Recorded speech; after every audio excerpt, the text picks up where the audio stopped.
Today is one of those days that I never thought was gonna happen. Me talking about my shoe collection was happening here. And in doing so, we're gonna go over about 7 years worth of history from the moments that I started climbing really tall mountains, part of the 7 summits, all the way up to the current times where I'm doing long distance hiking or pilgrimage and the smaller shoes. By the way, you can find links to all these shoes in my description below or in my website at frankgonzalez.com. But enough about that. Let's just roll that intro. Well, I can't throw my shoe. I could probably get one of these over here. All right, roll that intro, please.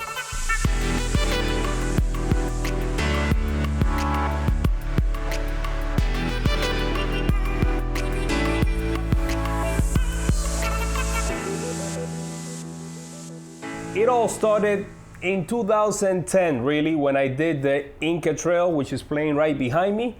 I don't have the shoes that I took on that trip, so let's fast forward 3 years later to 2013 when I decided to climb Kilimanjaro. And for that trek, I decided to go with the Isola TP 520G V Evo. That's a long name.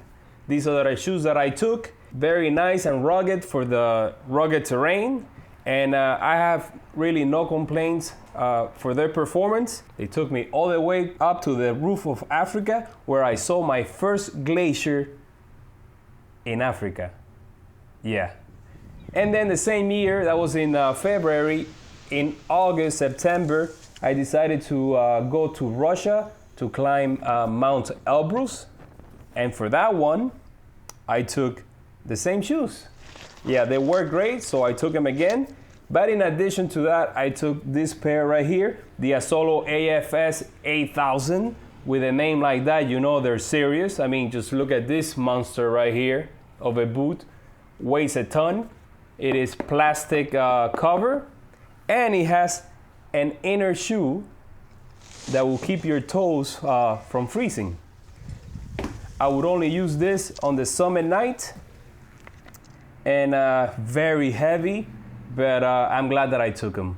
Then in 2015, I went to Aconcagua in South America, and I took La Sportiva Nepal Evo Gore-Tex, another great parachute, and I also took, again, the Isolas Summit Night, and these ones were for the lower altitude. These are very heavy and expensive shoes, but you need them in those conditions because they're one wrong move and you lose a toe. Best case scenario. Enough about mountaineering. Well, not yet. Let's fast forward to 2016. I bought this pair of Isola Fugitive Gore-Tex in the REI in Santa Monica. Why did I get them? Because I started climbing all the mountains around LA, including Mount Baldy, which was my favorite mountain of them all. It was right in my backyard, 10,000 foot mountain. I would go there almost every weekend. I stopped counting after climbing it 20 times in the first year alone.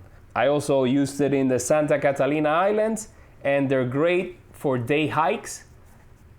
Very sturdy, waterproof. I liked them so much that I took them with me in 2017 to my first Camino, a Camino Frances, and that's where I ran into a bump in the road, because they're very good shoes for day hikes, when you're walking in rough terrain with rocks and stuff like that. But when it comes to long distance hiking, it gave me a little bit of problems, especially with my Achilles tendon. And I had a couple of hot spots in the front. I never got a major blister or anything like that. I just got one that I took care of right away. But they were rough, man. I mean, they were not comfortable, you might say. But they did the job. I mean, look at that. That was all the Camino Frances, 800 kilometers. And then I went to Fisterra.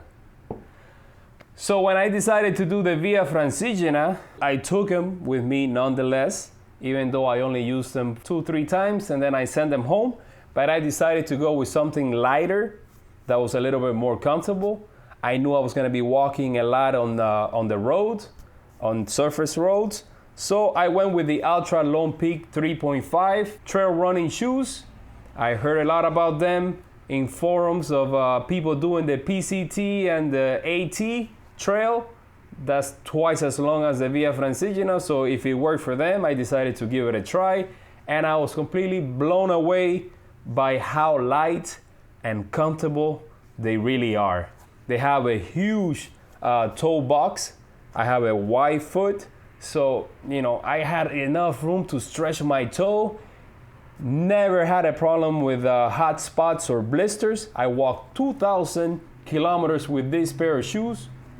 I bought an extra one when I was in Italy, just as a safety measure, you might say. I noticed that they were wearing out a little bit, but they would have made it all the way nonetheless. These are my shoes right now. I mean, if I had to do another Camino, I would go with this one.